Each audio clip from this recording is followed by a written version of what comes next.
প্রিয় শিক্ষার্থীবৃন্দ, আসসালামু আলাইকুম। আজকের এই অনলাইন ক্লাস কার্যক্রমে তোমাদের সবাইকে অনেক অনেক প্রীতি ও শুভেচ্ছা জানাচ্ছি। আশা করি যে যেখানেই আছো সুস্থ আছো, নিরাপদে আছো।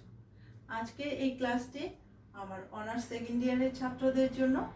আজকে কোর্স টাইটেল হলো এনভায়রনমেন্টাল বায়োলজি, কোর্স কোড হলো SEZ204। আজকে আমি তোমাদের এয়ার পলিউশন চ্যাপ্টার থেকে যে টপিকটি নির্ধারণ করেছি সেটি হলো green house effect, how the green house effect is produce, consequences of green house effect and global warming. Green house effect বা গ্রিন হাউস প্রতিক্রিয়া, কিভাবে এই গ্রিন হাউস প্রতিক্রিয়া সৃষ্টি হয় এবং গ্রিন হাউস প্রতিক্রিয়া এবং যে বৈশ্বিক উষ্ণতা তার প্রভাব সম্পর্কে আজকে আলোচনা করব। এই বিষয়টি একদিকে আমাদের জুলজি স্টুডেন্ট হিসেবে যেমন জানা দরকার, ঠিক তেমনি সাধারণ মানুষেরও এই বিষয়টি সম্পর্কে জ্ঞান থাকা বা সচেতন হওয়া প্রয়োজন। এছাড়া দেখবে যে বিভিন্ন কম্পিটিটিভ পরীক্ষায় তোমাদের এই রিলেটেড ক্লাইমেট চেঞ্জ বা জলবায়ু পরিবর্তন বিষয়ে কিছু কোশ্চেন আসে থাকে, সেটি বাংলা হোক অথবা ইংরেজিতে হোক। তো আজকে তোমাদের সাথে আছি আমি Mahmuda Khatun, assistant professor, department of zoology, Dhaka college, Dhaka. Greenhouse. Greenhouse is a glass building used to collect heat to grow plant in cold weather. The glass cover helps to trap all the heat energy and keeps the environment warm. Greenhouse হলো স্বচ্ছ কাচ নির্মিত একটি ঘর যেখানে শীত প্রধান দেশে গাছপালা জন্মানো হয়। বিশেষ করে যেসব দেশের তাপমাত্রা হিমাঙ্কের নিচে, সেই সব দেশে এই গাছপালা জন্মানোর জন্য এই গ্রিন হাউস ঘরটি বা সবুজ ঘরটি ব্যবহার করা হয়, যেখানে সূর্য থেকে আগত বিভিন্ন আলোকরশ্মি সহজেই এই স্বচ্ছ কাচের দেয়াল ও ছাদ ভেদ করে গ্রিন হাউসের ভিতর প্রবেশ করে এবং গ্রিন হাউসটিকে উত্তপ্ত করে। কিন্তু যে পরিমাণ আলো প্রবেশ করে ঠিক সেই পরিমাণ আলো বা তাপ হচ্ছে এই গ্রিন হাউসের কাচ ভেদ করে বের হয়ে যেতে পারে না। ফলে ক্রমান্বয়ে এই গ্রিন হাউসের ভিতরে যে তাপমাত্রা সেটি বৃদ্ধি পায় এবং সেটি প্রায় 25 থেকে 39 ডিগ্রি পর্যন্ত হয়ে থাকে, এবং যার ফলে যেটি বিভিন্ন উদ্ভিদ জন্মানোর জন্য সহায়ক। বিশেষ করে সেখানে বিভিন্ন ধরনের ফলমূল সবজি চাষ করা হয়। তো এই গ্রিন হাউস এফেক্ট সর্বপ্রথম ডিসকভার করেন জন থিন্ডাল নামক একজন আইরিশ বিজ্ঞানী, এবং গ্রিন হাউস এফেক্টের কারণে যে পৃথিবী উত্তপ্ত হচ্ছে সেটি সর্বপ্রথম আবিষ্কার করেন সোভান্টে অরহেনিয়াস নামক একজন সুইডিশ বিজ্ঞানী। তো আমাদের এই আর্থ বা পৃথিবীটাকে বলা হয় যে একটা প্রকাণ্ড গ্রিন হাউস, যাকে ন্যাচারাল গ্রিন হাউসও বলা হয়ে থাকে। তো আর্থ ফেভারেবল প্লেস টু লিভ। কেন আমাদের পৃথিবীটা সবচেয়ে বসবাসের প্রিয় জায়গা? The Earth is the only planet of the sun having a vast diversity of life forms. পৃথিবীটা হলো সূর্যের একমাত্র গ্রহ যেখানে বিভিন্ন ধরনের জীববৈচিত্র্যের সমাহার, এবং যেটি উদ্ভিদ ও প্রাণীর বসবাসের জন্য একটি অনুকূল পরিবেশ বিদ্যমান। এবং এটি কিভাবে সম্ভব হয়েছে? এবং এটি সম্ভব হয়েছে পৃথিবী পৃষ্ঠের যে স্টেবল টেম্পারেচার বা স্থিতিশীল তাপমাত্রার জন্য। এবং এই তাপমাত্রাটি সম্ভব হয়েছে যে আর্থ atmosphere, which is the thin blanket of air surrounding the earth from all sides. পৃথিবীর যে বায়ুমণ্ডল, সেই বায়ুমণ্ডলটি পৃথিবীকে সব সাইড দিক থেকে ঘিরে রেখেছে একটি পাতলা আবরণের মতো, এবং এই বায়ুমণ্ডলটি বিভিন্ন ধরনের গ্যাসের সমন্বয়ে গঠিত, যা আমাদের একটি ছাতার মতো হচ্ছে পৃথিবীকে বিভিন্ন সূর্য এবং সূর্যের বিভিন্ন ক্ষতিকর রশ্মি এবং যে বৃষ্টি থেকে রক্ষা করে। বাট টুডে সিনারিও বা বর্তমান পরিস্থিতি কি হয়েছে? But the stable temperature is rising every passing ইয়ার। প্রতি বছরই এই যে তাপমাত্রা পৃথিবী, সেই তাপমাত্রাটা ক্রমান্বয়ে বৃদ্ধি পাচ্ছে। বিশেষ করে শিল্প বিপ্লবের পর থেকে 1750 সালের পর থেকে যে পৃথিবীর তাপমাত্রা সেটি অধিক হারে বৃদ্ধি পাচ্ছে, এবং এর ফলে কি হচ্ছে? এর ফলে ওশেনস আর গেটিং ওয়ার্মার। সমুদ্র পৃষ্ঠের তাপমাত্রা বেড়ে যাচ্ছে এবং যেটা আমাদের ভয়াবহ ক্লাইমেট চেঞ্জ বা জলবায়ু পরিবর্তন ডেকে নিয়ে আসছে এবং গ্লেসিয়ার্স আর মেল্টিং বরফগুলা গলে যাচ্ছে। গ্রিন হাউস এফেক্ট, কিভাবে যে গ্রিন হাউস প্রতিক্রিয়াটি কিভাবে ঘটিত হয় সেটি আমরা একটু দেখি। Earth is constantly bombarded with enormous amount of radiation from the sun, which may receive in the form of light and heat energy. আমাদের যে এই পৃথিবীর যে সকল তাপ ও আলোক শক্তির উৎস হলো সূর্য, এবং সূর্য থেকে প্রতিনিয়ত বিভিন্ন ধরনের রেডিয়েশন পৃথিবীতে ক্রমাগত তো ঢুকছে এবং এই রেডিয়েশনগুলো সাধারণত তিনটা ফর্মে পৃথিবীতে আসে।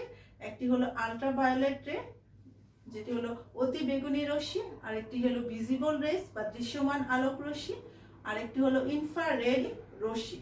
যে এখানে আমরা বেগুনি, হলুদ এবং লাল এই তিনটি কালার দিয়ে রশ্মিগুলোকে বোঝাচ্ছি। This radiation first passes the earth atmosphere before reach in the surface. এই রেডিয়েশন গুলা আমার ভূপৃষ্ঠে পতিত হওয়ার আগে প্রথমে বায়ুমণ্ডলে পৌঁছে। But the ozone layer which is present in the earth's atmosphere blocks some amount of harmful ultraviolet rays from reach in the surface.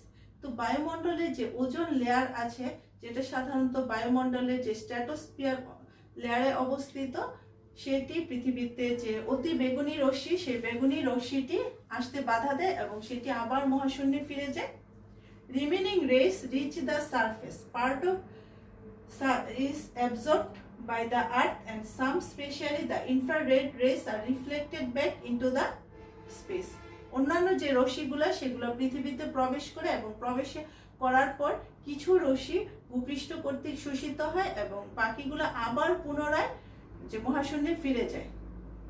But some gases in the atmosphere trap this heat radiation and remains in the surface, which leads to heating up the environment. কিন্তু আমাদের বায়ুমণ্ডলে অবস্থিত কিছু gas এই যে রশ্মিগুলাকে থাকার কারণে যে রশ্মিগুলা সেগুলা পুনরায় বিকরিত বা প্রতিফলিত হয়ে মহাশূন্যে যেতে পারে না, এবং শুধু যেতেই পারে না, তা এই যে তাপ, সেই তাপটাকে তারা উপরন্ত ধরে রাখে এবং পৃথিবী পৃষ্ঠের তাপমাত্রা বা ক্রমশ বৃদ্ধি পাচ্ছে এবং পৃথিবী ক্রমশ উত্তপ্ত হচ্ছে।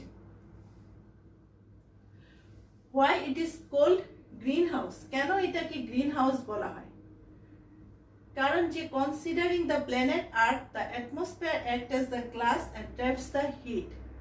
আমাদের যে পৃথিবী যে বায়ুমণ্ডল, সেই বায়ুমণ্ডলটিকে গ্রিন হাউসের কাচের দেয়ালের সাথে তুলনা করা হয়েছে এবং সেই কাচের দেয়ালের মতোই সেটি তাপ ধরে রাখতে পারে, এবং যে গ্যাসগুলো এই তাপ ধরে রাখতে পারে তাদেরকে বলা হয় green house gas. The exchange, তো গ্রিন হাউস এফেক্টটা কি? গ্রিন হাউস এফেক্টটা হলো the exchange of incoming and outgoing radiation that warms the earth is called green house effect. সূর্য থেকে যে আগত এবং নির্গত যে বিভিন্ন ধরনের আলোক রশ্মি, তাদের যে ইমব্যালেন্সের কারণে পৃথিবী যদি উত্তপ্ত হয়ে যায়, এবং সেই ঘটনাটাকেই বলা হয় গ্রিন হাউস এফেক্ট। তো গ্রিন হাউস এফেক্ট কি সবসময় খারাপ? না, খারাপ না। The greenhouse effect is essential in order to keep the planet warmer. In the absence of this effect, the temperature of the Earth's surface could have been -20 degree to 40 degree Celsius. Greenhouse এফেক্টটা আমাদের পৃথিবীকে উত্তপ্ত রাখার জন্য অনেক বেশি দরকার, এবং এই গ্যাসের যে অ্যাবসেন্স বা অনুপস্থিতির কারণে পৃথিবীর টেম্পারেচার, যেটা -20 ডিগ্রি সেলসিয়াস থেকে 40 ডিগ্রি সেলসিয়াস পর্যন্ত হয়ে যেতে পারে, এবং সেটা আমাদের বসবাসের অনুপযোগ্য। But too much of something is bad. But অতিরিক্ত কোনো কিছুই ভালো না। If the plants in the greenhouse receive excess heat, it would burn and consider. যদি গ্রিনহাউসের ভিতর যে উদ্ভিদগুলো আছে সেগুলো যদি অতিরিক্ত তাপ গ্রহণ করে, তাহলে সেই উদ্ভিদগুলো পুড়ে যাবে। এবং considering the planet earth over the last 2 centuries, human activities have changed the earth atmosphere. ঠিক তেমনি আমাদের বিভিন্ন মানুষের কর্মকাণ্ডের কারণে গত 2 দশক ধরে আমাদের যে পৃথিবীর যে বায়ুমণ্ডল, সেই বায়ুমণ্ডলটি হচ্ছে নাটকীয়ভাবে চেঞ্জ হচ্ছে এবং দ্য গ্রিন হাউস যে গ্যাসের পরিমাণ সেটি হচ্ছে বৃদ্ধি পেয়েছে এবং ক্রমাগত এখনো বৃদ্ধি পাচ্ছে। They trap too much of heat and excess of greenhouse effect result in global warming. এই গ্যাসগুলো অতিরিক্ত তাপ ধরে রাখছে এবং তাপ ধরার ফলে যে অতিরিক্ত গ্রিন হাউস এফেক্টের ফলে যে প্রতিক্রিয়াটা আমাদের হচ্ছে তাকে বলা হয় গ্লোবাল ওয়ার্মিং বা বৈশ্বিক উষ্ণতা। তো গ্লোবাল ওয়ার্মিং কি? Global warming is the gradual increase in the overall temperature of the earth atmosphere due to green house effect. Global warming বা বৈশ্বিক উষ্ণতা হলো গ্রিন হাউস প্রতিক্রিয়ার ফলে যে পৃথিবীর গড় তাপমাত্রা, সেই গড় তাপমাত্রা ক্রমাগত বৃদ্ধি পাওয়া। তাহলে আমরা দেখতে পাচ্ছি যে গ্লোবাল ওয়ার্মিং এবং গ্রিন হাউস এফেক্ট একটি আরেকটি হচ্ছে পরিপূরক এবং একে অপরের সাথে সম্পর্কযুক্ত। এখন আমরা বিভিন্ন ধরনের গ্রিন হাউস গ্যাস সম্পর্কে দেখব। The gases which causes greenhouse effect is called greenhouse gases. যে গ্যাসগুলো আসলে গ্রিনহাউস প্রতিক্রিয়াটি তৈরি করে তাদেরকে বলা হয় গ্রিনহাউস গ্যাস। তো প্রধান গ্রিনহাউস গ্যাস হলো carbon dioxide, methane, nitrous oxide, chlorofluorocarbon, ozone এবং ওয়াটার ভেপার। তো কার্বন ডাই অক্সাইড হলো একটি প্রধান গ্রিনহাউস গ্যাস, যেটা হচ্ছে সমগ্র গ্রিনহাউস প্রতিক্রিয়ার 50% কার্বন ডাই অক্সাইড দ্বারা হয়ে থাকে। এছাড়া মিথেন, যেটা হচ্ছে দ্বিতীয় বৃহত্তম গ্রিনহাউস গ্যাস, যাকে মার্স গ্যাসও বলা হয়, সেটা প্রায় 18% যে গ্রিনহাউস এফেক্ট তার জন্য দায়ী এবং কার্বন ডাই অক্সাইড প্রায় 50% পর্যন্ত গ্রিনহাউস প্রতিক্রিয়ার জন্য দায়ী।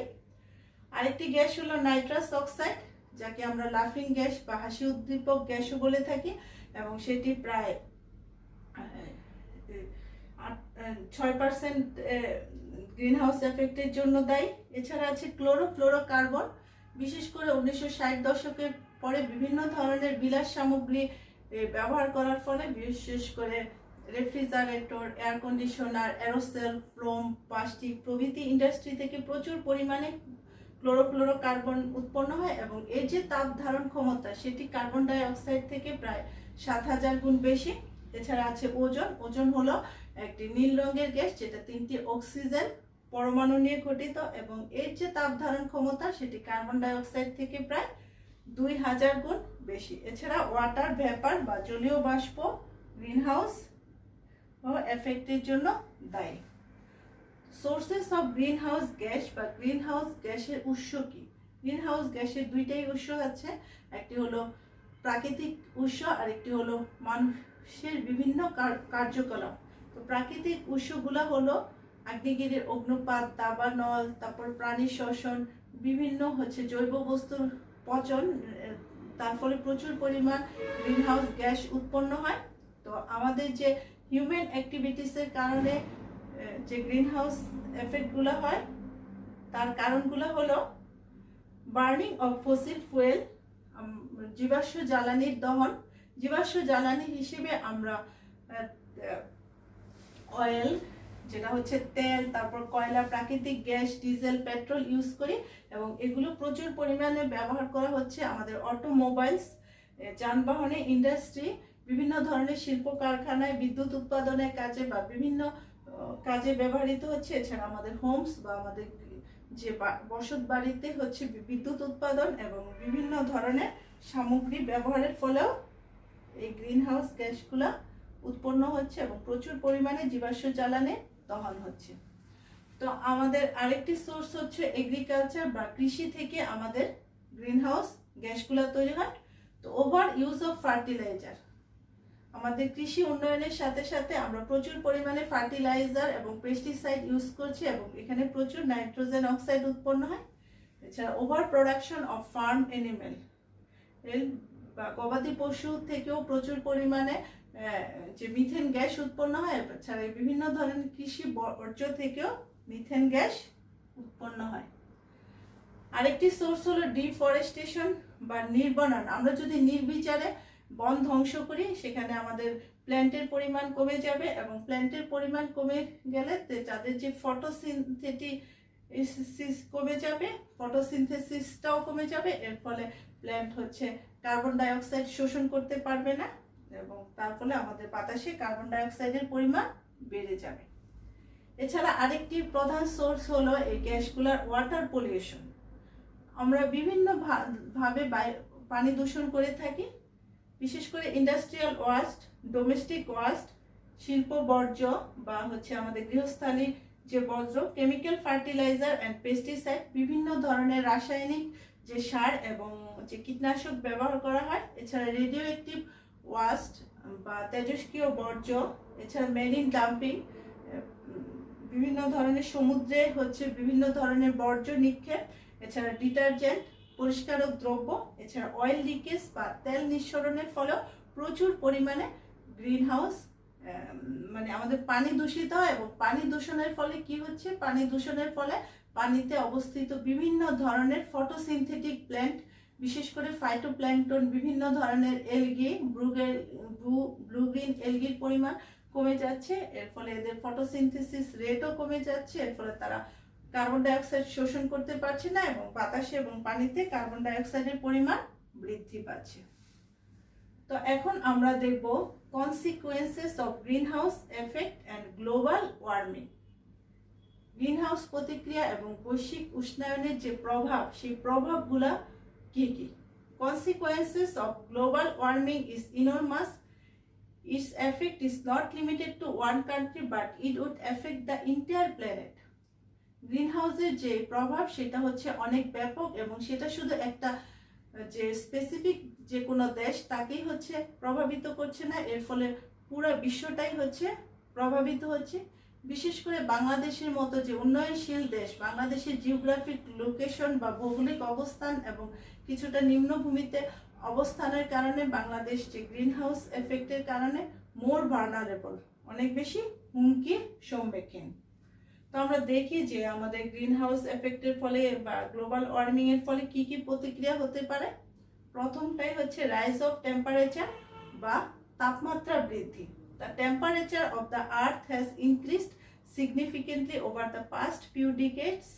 Scientists around the world have predicted that the average temperature of the earth atmosphere will increase up by 2 degree to 6 degree Celsius by the end of 21 century.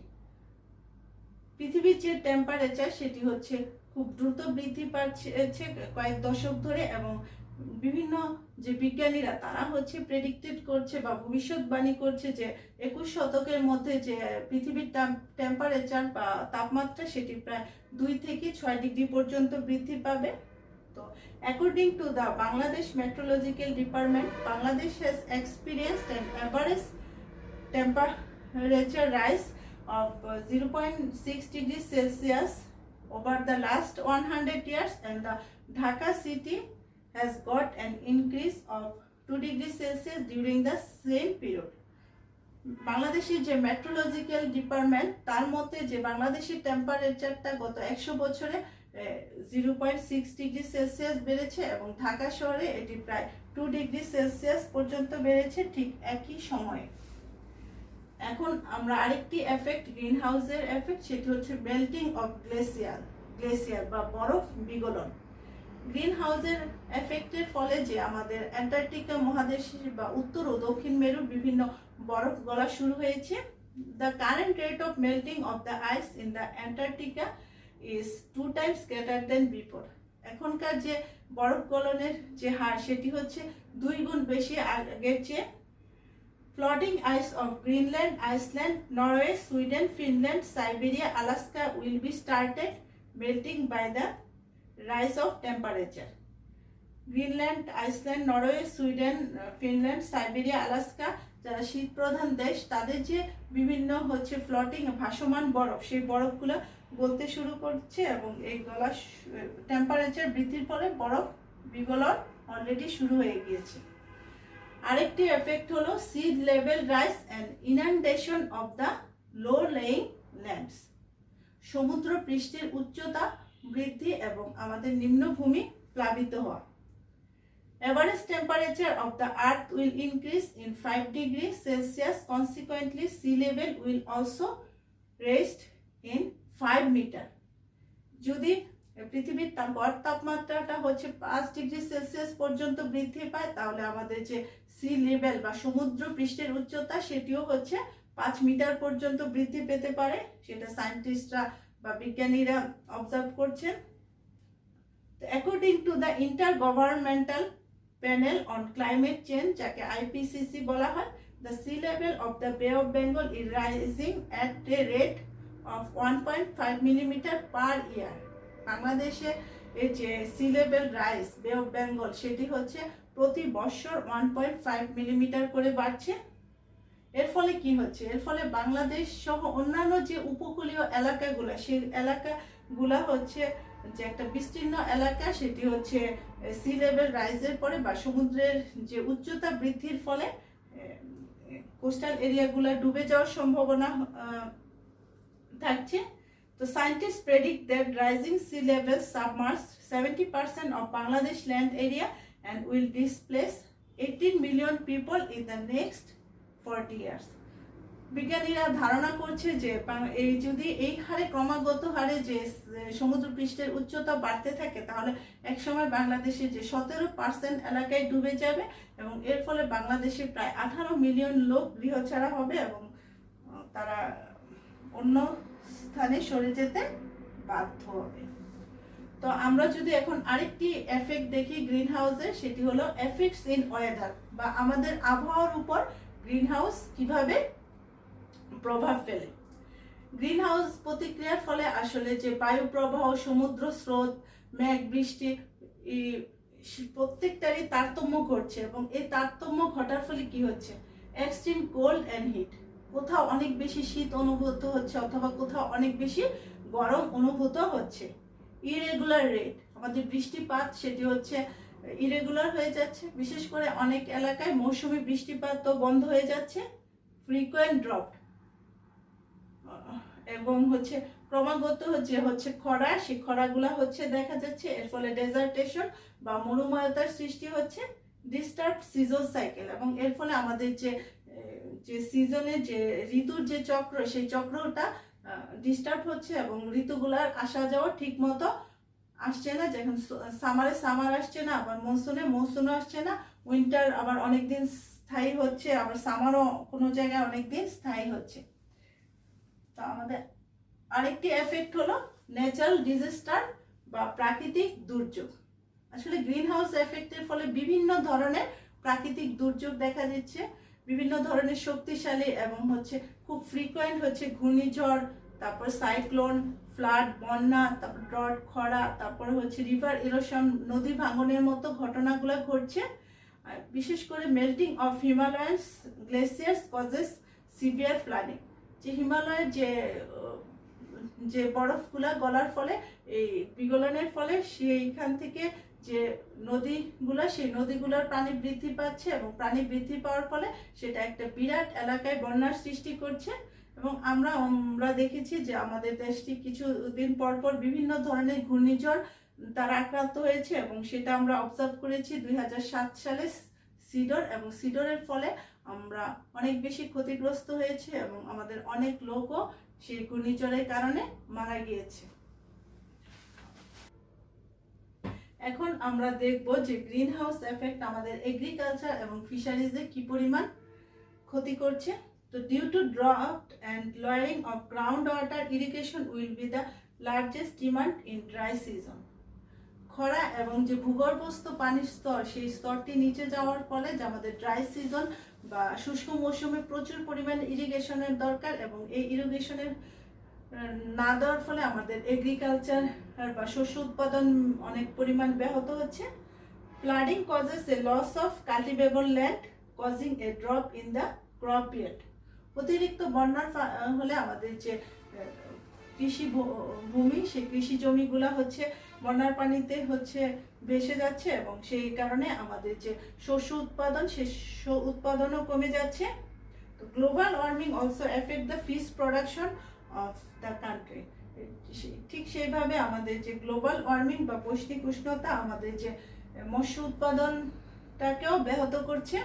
আরেকটি হচ্ছে extinction of some major species, কিছু major species বা হচ্ছে প্রজাতির হচ্ছে বিলুপ্ত হচ্ছে। কিভাবে হচ্ছে? Fish and other aquatic animals will be vulnerable. Green house effect তথা গ্লোবাল ওয়ার্মিং এর জন্য মাছ এবং অন্যান্য যে জলজ হচ্ছে অ্যানিমেলস বা প্রাণী বা উদ্ভিদ, সেগুলো হচ্ছে আজকে হুমকির সম্মুখে। বিশেষ করে the possibilities of inundation of the 70% of Sundarban of the sea level rise at 1 metre. যদি সমুদ্র পৃষ্ঠের উচ্চতা 1 মিটার পর্যন্ত বেড়ে যায়, তাহলে যে আমাদের দেখা যাবে যে সুন্দরবনের প্রায় 70%ই পানির নিচে তলিয়ে যাবে। এর ফলে কি হবে? এর ফলে যে সুন্দরবনের mangrove forest will be disturbed. সুন্দরবনের যে ম্যানগ্রোভ যে বন, যেটা আমাদের একটা ইউনিক বন, সেই বনটি হচ্ছে যেটা জোয়ার ভাটার পানির উপরে তার বৃদ্ধিটা নির্ভর করে।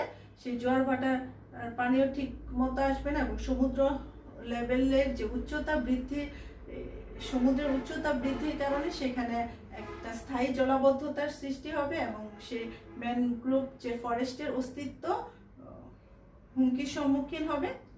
এছাড়া হচ্ছে বিভিন্ন ধরনের জিন মিউটেশন দেখা যেতে পারে এবং জিন মিউটেশনের ফলে বিভিন্ন ধরনের স্পিসিস ধ্বংস হয়ে যেতে পারে। সেটা শুধু যে অ্যাকোয়াটিক স্পিসিস ধ্বংস হবে তা নয়, বিভিন্ন স্থলজ প্রাণীও এই গ্রিন হাউস এফেক্টের ফলে বিভিন্ন ধরনের প্রতিক্রিয়া হতে পারে এবং সেগুলো সবগুলাই হচ্ছে নেগেটিভ ইম্প্যাক্ট।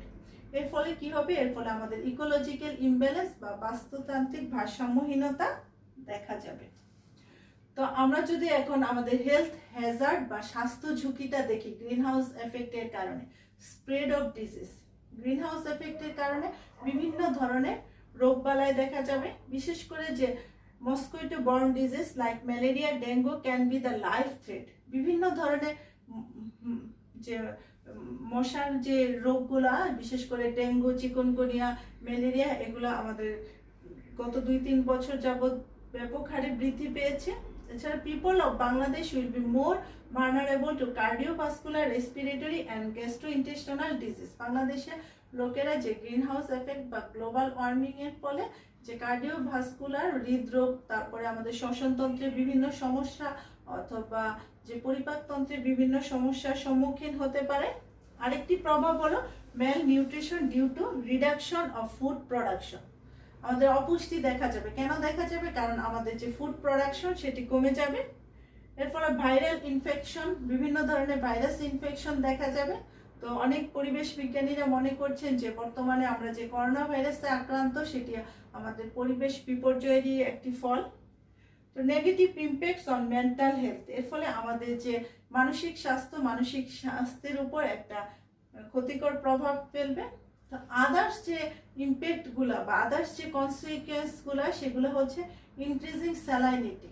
গ্রিন হাউস প্রতিক্রিয়ার ফলে যে সমুদ্রের পানি যে উপকূল অঞ্চলগুলোতে প্রবেশ করবে এবং সেই অঞ্চলগুলোর যে পানি এবং যে ভূমি, সেই মাটি যে স্যালাইনিটি বা লবণাক্ততা বৃদ্ধি পাবে এবং লবণাক্ততা বৃদ্ধি পাওয়ার ফলে সেখানকার যে শস্য উৎপাদন এবং ফিশ প্রোডাকশন অনেক বেশি কমে যাবে।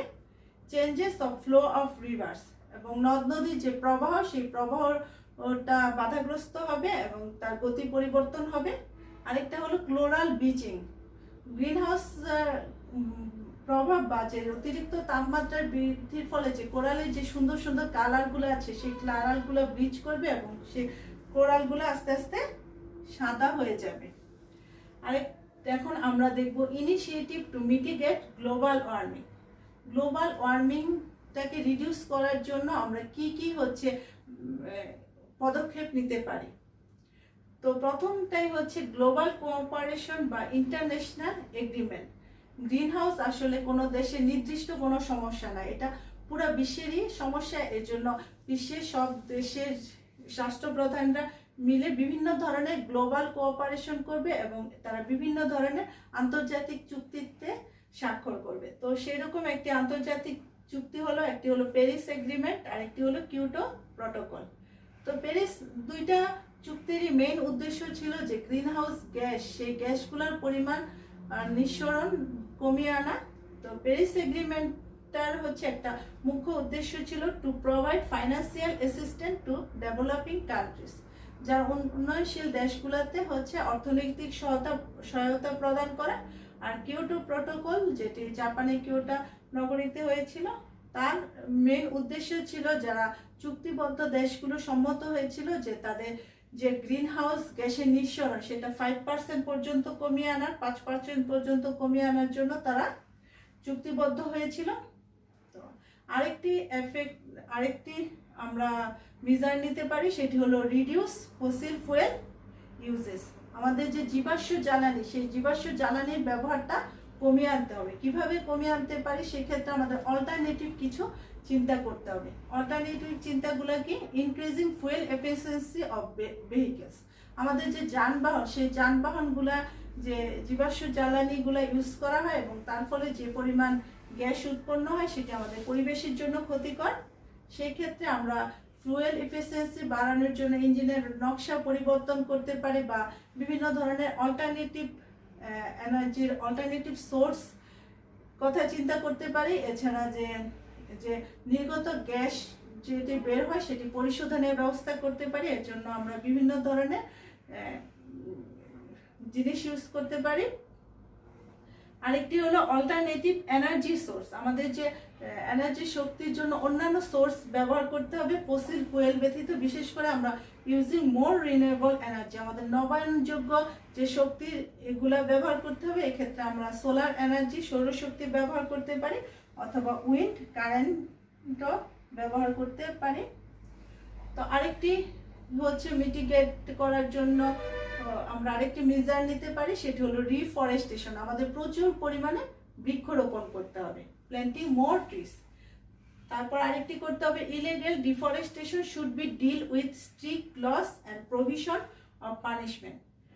অযথা যারা হচ্ছে অনৈতিকভাবে নির্বনায়ন করে বা গাছ কেটে ফেলে, সেক্ষেত্রে আমাদের খুব বেশি শক্ত হতে হবে এবং এরা আমরা রুলস, বিভিন্ন ধরনের আইন প্রয়োগ করে এবং বিভিন্ন পানিশমেন্ট বা শাস্তির ব্যবস্থা করতে হবে। Trees can be grown on the building roof, এবং আমাদের 1 ইঞ্চি জায়গাও খালি রাখা যাবে না। আমাদের উঠানে, তারপর বাড়ির ছাদে, বারান্দায় সব জায়গায় গাছ লাগাতে হবে। তো আদার্স যে আমরা যে মেজারগুলো নিতে পারি সেগুলো হচ্ছে প্রমোশন অফ অর্গানিক ফার্মিং। আমরা অর্গানিক ফার্মিং এর দিকে চলে যাব।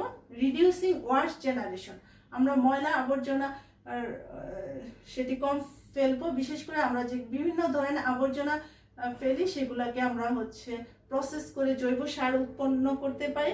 এছাড়া ইউজিং এনার্জি এফিসিয়েন্ট অ্যাপ্লায়েন্স, বিভিন্ন ধরনের যেগুলোতে এনার্জি কম খরচ হয় সেই ধরনের আমরা বিভিন্ন ধরনের প্রোডাক্ট ইউজ করব। এক্ষেত্রে সরকারকে এই জন্য ট্যাক্সও কমিয়ে দেওয়ার চেষ্টা করতে হবে।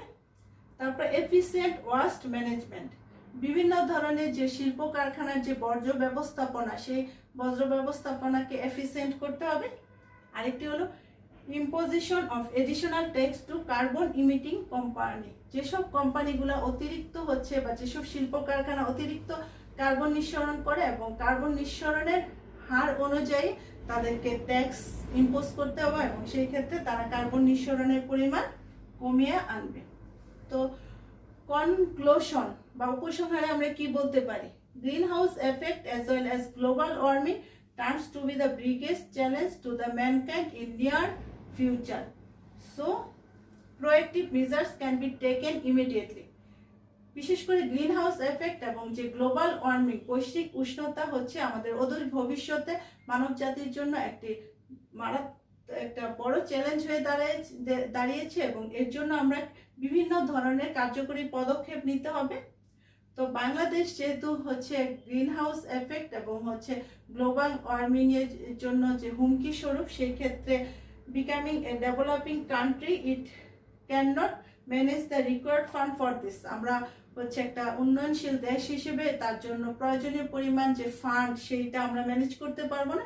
সেই ক্ষেত্রে আমাদের কি করতে হবে? Developed countries of the world should come forward to help the poor country. এক্ষেত্রে ধনী দেশগুলোকে এগিয়ে আসতে হবে, যারা গরিব দেশ তাদেরকে সাহায্য করতে হবে। কারণ দেখা গেছে যে এই গ্রিন হাউস এফেক্টটি আসলে বিশেষ করে যারা উন্নত দেশ তাদেরই হচ্ছে তারাই বেশি পরিমাণ হচ্ছে গ্রিন হাউস গ্যাস নিঃসরণ করে এবং তাদের কারণেই হয়ে থাকে, এবং এফেক্টেড হচ্ছে যারা পুয়ার কান্ট্রি বা কোস্টাল যে উপকূলীয় অঞ্চলীয় যে দেশগুলা সেই দেশগুলা। এছাড়া moreover NGOs, the GOB and civil society should act together to raise awareness among the mass people about global warming, its mitigation and adaptation technique. এছাড়া এনজিও, তারপর জিওবি, গভর্নমেন্ট অফ বাংলাদেশ এবং যারা সিভিল সোসাইটি তারা একসাথে মিলে আমাদের যে জনগোষ্ঠী সেই জনগোষ্ঠীকে হচ্ছে গ্রিন হাউস প্রতিক্রিয়া, তারপরে গ্রিন হাউসের যে একটা এফেক্ট সম্পর্কে বা এটাকে কিভাবে অ্যাডাপ্টেশন করবে, খাপ খাইয়ে নেবে সেই সম্পর্কে বিভিন্ন টেকনিক সম্পর্কে তারা সচেতন করবে। তো এইভাবে আমরা আমাদের গ্রিন হাউস এফেক্ট বা গ্লোবাল ওয়ার্মিংকে প্রতিহত করতে পারি এবং আমরা চাই একটি সুজলা সুফলা সুন্দর একটি পৃথিবী। তো আজকে এই পর্যন্ত। আশা করি তোমরা আমার লেকচারটি বুঝতে পেরেছো।